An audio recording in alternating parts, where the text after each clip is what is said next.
根据央视新闻等多家官媒报道，中国航空工业集团研制的重型无人机9天，预计将在2025年6月完成首飞。9天无人机自2024年珠海航展首次亮相后就备受关注，机长达25米，最大起飞重量16吨，最大载重6吨，配备可快速更换的重载任务舱和8个外挂点，拥有一个蜂巢任务舱，可向敌方释放蜂群无人机群。通过换装不同模块化任务载荷，能满足空运空投信息支援与对抗、火力打击与支援等任务需求。它被誉为无人航空武器，在满足军事需求的同时，也可兼顾民用发展市场需求，将填补国内居民两用重型无人机市场空白。以中国大疆无人机为首的这些公司在突飞猛进，中国的无人机产业可以说是在全世界处于垄断的地位。以前中国搞人海战术，现在中国要搞机海战术。什么是机海战术？就是用大量的无人机消耗敌人的军机导弹，消耗敌人的有生力量，这样一来他们就可以大规模的后续进攻。现在伊朗储备了大量的自杀性无人机，而这些自杀性无人机的零部件都是来自中国。中国赐给了伊朗锦囊妙计，这个妙计就是机海战术，就是要彻底的消耗以色列的防空系统的所有导弹，因为导弹的价格是远远高过无人机的价格。一旦导弹消耗殆尽，哪怕以色列有1000枚导弹，但是挡不过伊朗的1万架无人机啊！机海战术是一个非常要命的战术啊！我们先看到视频啊，这个视频呢是无人机从卡车上飞出来哈，这个厢式卡车上面飞出来，然后远处还有烟火啊。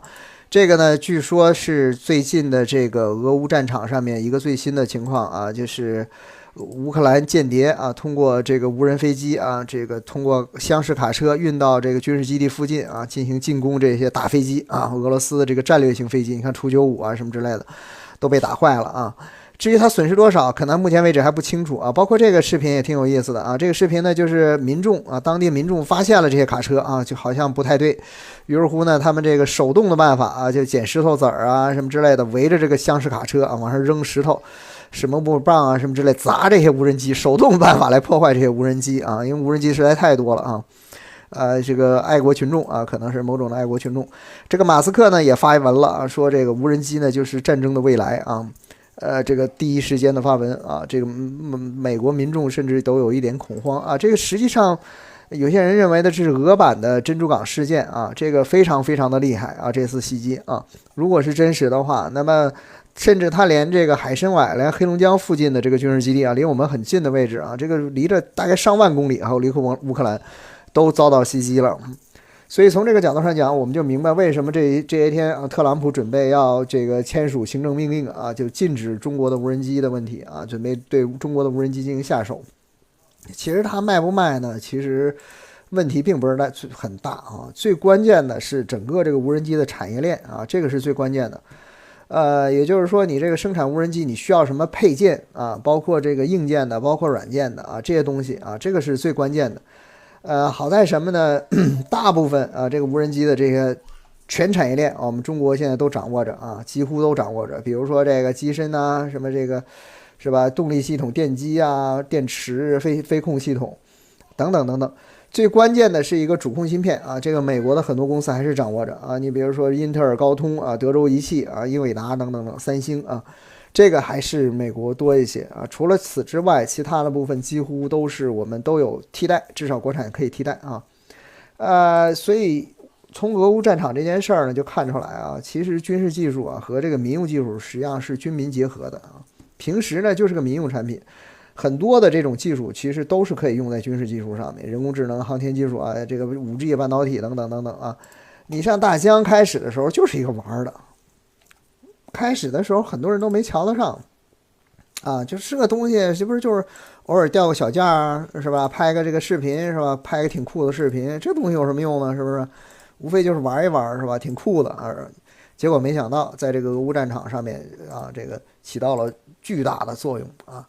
所以某种意义上讲，人工智能也是一样啊。人工智能的话呢，你想想人脸识别技术和这个无人机相结合啊，那将来呢，在军事战场上可以定点清楚啊。我想打张三打张三，打李四打李四啊，这个太厉害了所以呢，真的是这个千万不要小看这个民用技术啊，这个民用技术不停的迭代，最后呢就可能在军事技术上有所重大的突破啊。这个视频充分说明了中国已经把无人机军民两用技术当成一种国家的战略来发展，所以大疆无人机在深圳拥有这么大的主导地位，被深圳市政府重点扶植的一家企业，而且是中共中央重点保密的一家企业，很多核心科技直接跟军方挂钩的。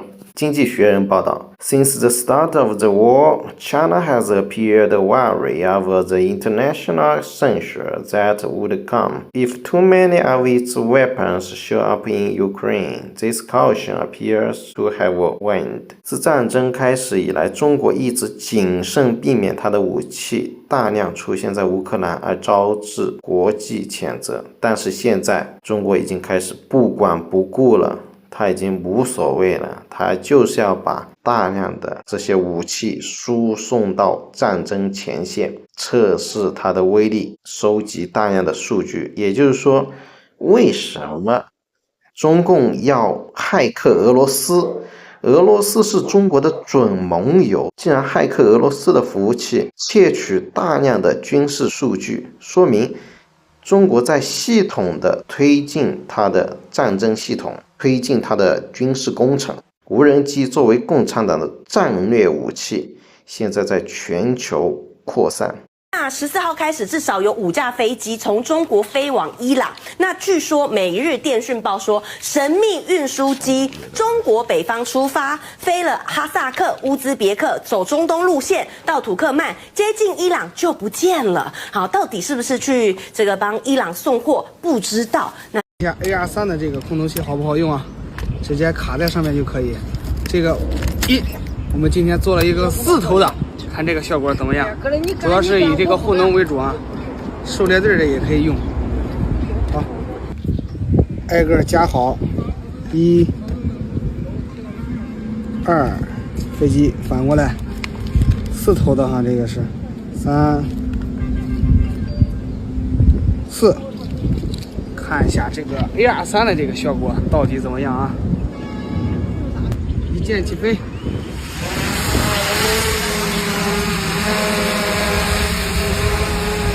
这个主要是护能为主啊，这个2、3、4用的是这个高配置的遥控器，然后有效距离是在3000米左右。第一个是光感的，当然也可以同时让它们去掉落。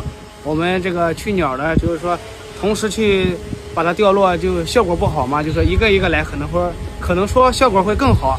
那我们先测试一下这个补光灯，已经设置成这个快捷键 C1。好，没录过。来，这个是2、3、4。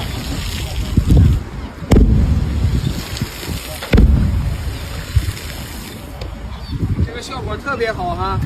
中国的大疆无人机随便改装一下就变成一台炸弹投掷器，就变成一台战略轰炸机，非常可怕。有线电视新闻网报道 ，China condena los ataques de Estados Unidos contra instalaciones nucleares de Irán y dice que agrava las tensiones en Medio Oriente。中国谴责美国对伊朗的核设施的攻击，称其加剧了中东地区的紧张局势。中国的双重标准实在是太恶心了。伊朗动不动就威胁毁灭以色列、毁灭美国，怎么中国不去阻拦呢？伊朗每天都在提高它的浓缩铀的浓度、纯度，制造核武器，中国怎么不去谴责了？这完全的双重标准。而且中国现在通过运输机把大量的军民两用物资送到了伊朗，让伊朗能够生产